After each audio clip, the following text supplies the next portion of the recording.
What it do, Dream Team? Welcome back to the channel. Here we are learning more about the British Empire. Why did the British Empire grow so powerful, then collapse?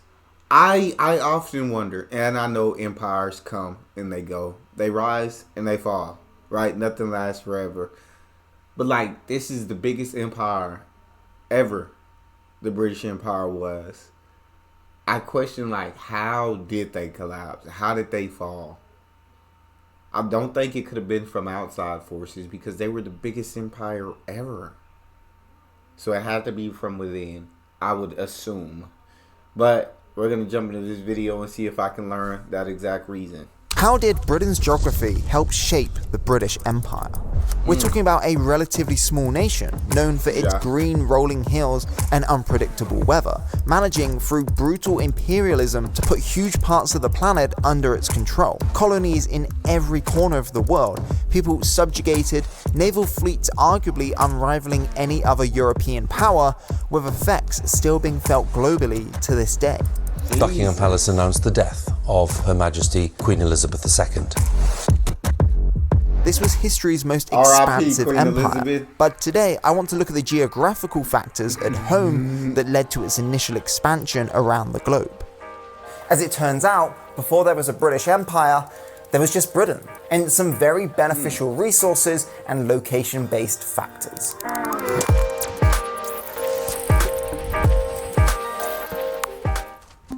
This week I was scrolling Reddit and I saw this joke. Britain tried to conquer the world for spices and then decided that they didn't like the name. And to that I say, yeah, it's kind of true. But this got me thinking about the British Empire itself, along with its lasting impacts.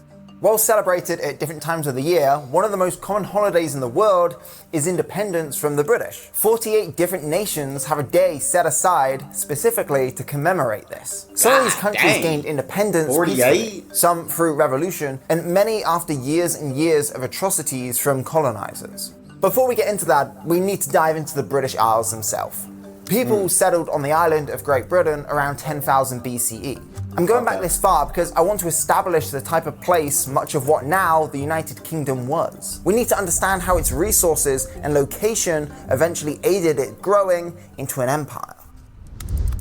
To start, there was a huge amount of available farmland. Rye and barley were some of the most prolific crops originally grown. That's not to mention legumes and oats, along with enough land for all manner of livestock. And equally important here is the Romans. Are you not entertained? That's where a lot of British and really Western European farming and irrigation practices came from. Now let's flash forward 11 millennia-ish, past the Roman Empire, the origins of the Anglo and Saxons, and even past the Magna Carta. Wait, we went a little far on that last one. Though we're going to be discussing places around the world today, I think it's important we stayed centered here. England was formed as a unification of Anglo-Saxon kingdoms by King Athelstan in 927 CE. And while it started as a collection of kingdoms, in the long run, being an island put this United Kingdom in a good spot, as it protected them from invasions from mainland Europe. Good point. Definitely the first major expansion off the main island would come in the 1490s. This was the 1497 voyage of John Cabot, who was commissioned by King Henry VII to try and find a quicker boat-based trade route to Asia via a rumored northwest passage through the Arctic. Such a passage, by the way, didn't exist back then. That didn't stop Cabot from declaring success, even though where he landed is actually now Newfoundland. Okay. Was Cabot particularly a good explorer? Well, seeing as on his following mission to Asia, he mysteriously disappeared, probably not. The Cabot missions were likely commissioned in response to the previous Atlantic missions. It seemed like a lot of these explorers was just traveling and got lucky. Just traveling and found land and got lucky. And then, I mean, there's already people there, but they discovered it. But yeah, that seems like a lot of the case. And then the British Empire, yes, being starting out as an island, 100% geographically, that definitely benefits you because you know, like, all the people, invaders or any enemies trying to come. But also, I mean, I feel like you also have that same disadvantage to the point of where, like, if you go try to expand your territory and invade or colonize or whatever it is that you're doing, then you also have to overcome that obstacle. And I believe Britain was just able to overcome that. And then with them being colonized by the Romans during the Roman Empire, they really did, although like I'm sure Romans did terrible things, oppressed them and did a lot of awful things. They really did learn a lot from the Romans. And I feel like that definitely helped them when they started to expand the British Empire. But let's continue. Spain and Portugal. No true attempts to establish colonies would come until the tail end of the 1500s. Okay. And now that brings us to another major factor in Britain's expansion. Back in the day, the British Isles had a lot of trees. And as it turns out, a lot of them were rather excellent for shipbuilding, particularly oak and Scots pine. Kind of a shame they tore through most of them in a matter of centuries. The amount of Great Britain covered by forest dropped from over 65% over the course of the empire's growth. An estimated over 15% of the island was covered by trees in the time of William the Conqueror in 1086. But by 1905, that number was just 5.2%. The abundance of this one resource alone probably affected the British Empire's early capabilities more than anything else. They cut down 2/3 of the trees to make boats and ships. God! Overland trade from China, India, and the Middle East via the Silk Road had recently started to have a profound effect on British life, especially in cities like London. This is how, for example, tea first entered the country. Ships meant that British merchants could potentially circumvent traveling middlemen with short supplies. If merchants could reach colonies by boat, they could buy goods straight from the source. However, merchants are just part of the story. Timber resources also meant that the British Navy could be created, continuously expanding and eventually becoming one of the colonial era's most powerful forces. This led to expeditions setting out... trees definitely helped them in their ability to where they see invaders coming and everything, but like I said, while they also have the disadvantage if they had to go out and try to expand, all those trees really came in clutch because now they were ahead of everyone else. When it sounds like they were ahead of everyone else when it came to building ships and building so many vessels because they had so much wood to work with.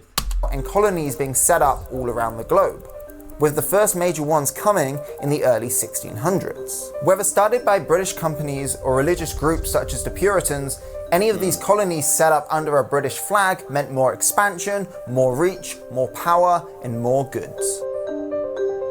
In the sense of geography, trade can be boiled down to a really simple idea.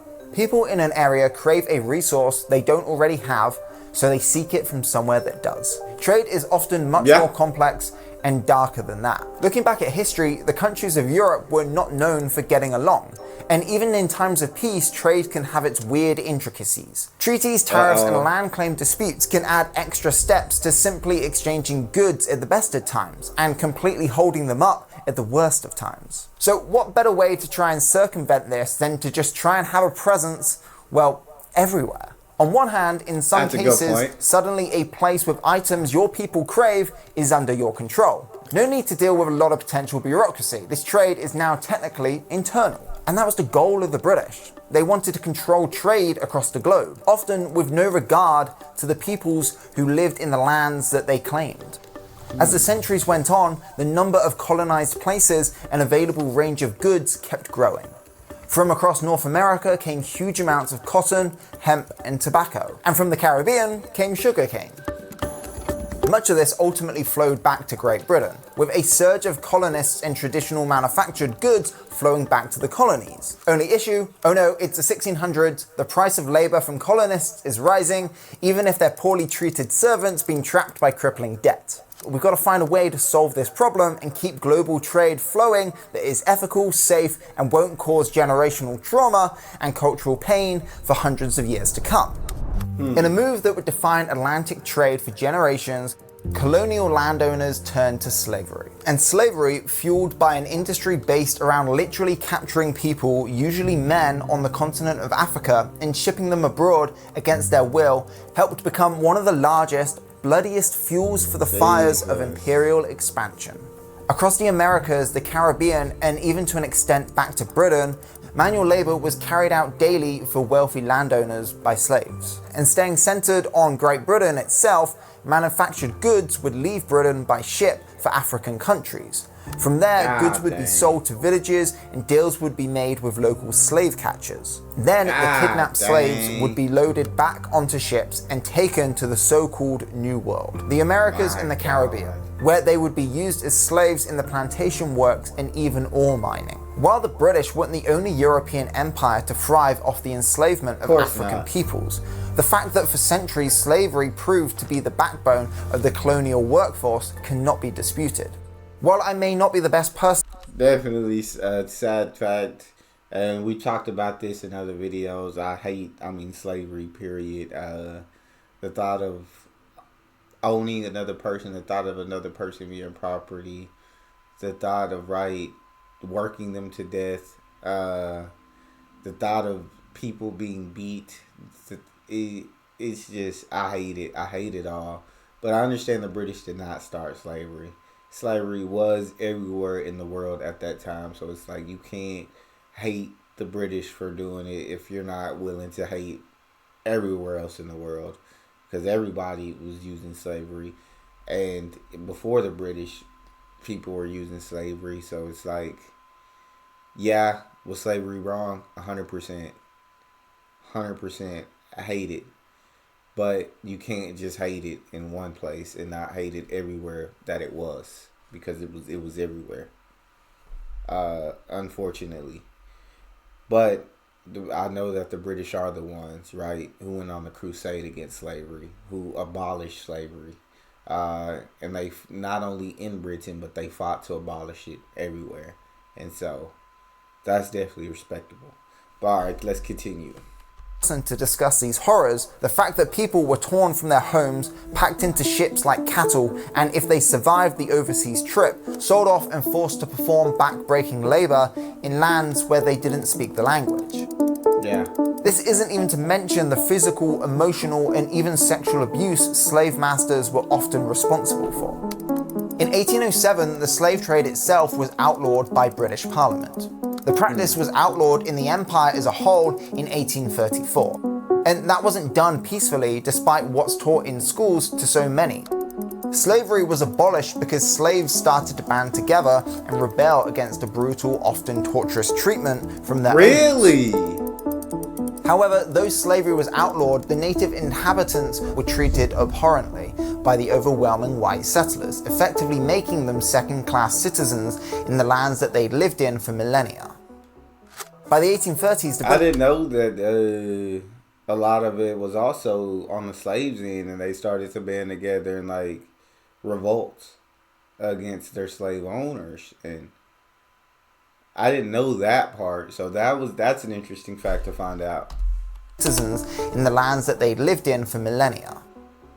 By the 1830s, the British Empire spanned much of what is now Canada, parts of India and South Asia, Australia, South and Western Africa, and South America. The only major loss up to this point came with the American Revolution of 1776, which saw most of British North America, south of Canada, gain independence in the 1780s. But the empire continued to grow, and even after this, it didn't reach its true peak until 1919. Throughout the 18th and 19th centuries, and through the First World War, the size of the empire grew and grew until it literally encompassed over 20% of the globe. Jesus. There was a saying, the sun never sets on the British Empire, because the empire stretched quite literally across the planet.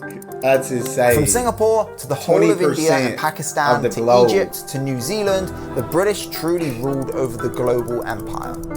But a massive empire means many mouths to feed, and as was shown in the United States, major unrest could lead to revolution. At this point, many of the natural resources of Great Britain itself were being used up at an alarming rate, rocketed in part by the Industrial Revolution. For most of the duration of the British Empire, colonial governments were able to tightly rule territories and trade. But after World War I, there was a shift. Though Britain was on the winning side of World War I, a surge of independent movements began in the colonies. And then in World War II, where Britain was once again on the winning side, major cities such as London were leveled, and Britain itself was left nearly bankrupt. The balance of power had also shifted globally, and the British government knew this. The two new major world powers following World War II were the US and the USSR, two countries that we've actually talked about in previous videos. So subscribe if you haven't already. As such, the post-war government adopted a policy of peaceful disengagement, where colonies could leave the empire peacefully, on paper. On paper. Issues such as the Palestinian-Israel conflict can be traced back to botched British decolonization efforts in the early 20th century, but I'm not getting into that here.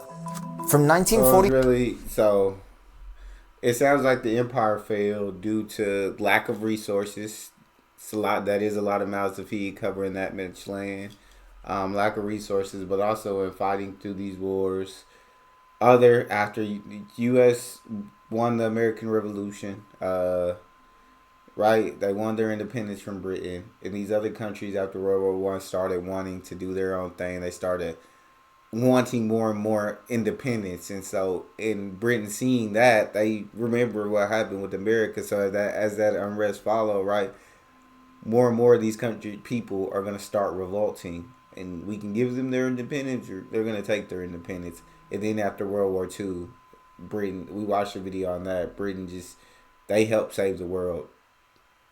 They did save the world, but they went broke. We watched a video. I watched a video on it. They went absolutely broke in saving the world, and so it's like, yeah, you kind of had to start to give these nations their independence, because you don't have the resources, you don't have the money, the powers are starting to shift in the world, and so I guess just a bunch of different factors fell into the British Empire starting its downfall. 1945 to 1965, the number of British citizens living outside of the UK fell from over 700 million to just 5 million.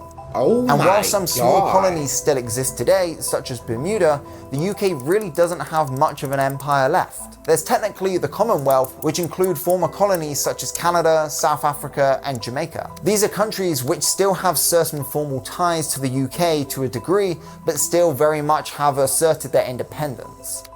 The Commonwealth can stir uncomfortable memories of Britain's colonial history, especially the former Caribbean and South American colonies, which were once at the heart of the slave trade.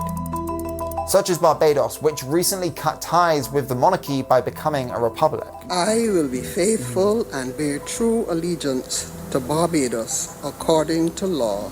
This is a story about more than just the rise and fall of an empire. It's a quest for trade dominance and power, fueled by geographical benefits at home and the adaptation of brutal practices abroad.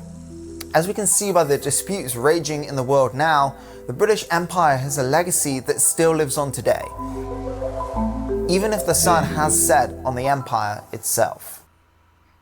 See, that was a great video. It gave me an insight to how Britain was able to gain more power. I mean, I'm sure there's a lot more that goes into it that they couldn't cover, of course, in a 12-minute video. It'd take much longer. But kind of gave me a bit of insight as to how Britain became the empire that they were, and then why the empire collapsed. But that's all that we have for this video. If you guys enjoyed that, make sure you check out this one next. Also, don't forget to subscribe and hit the like button. See you guys on the next one.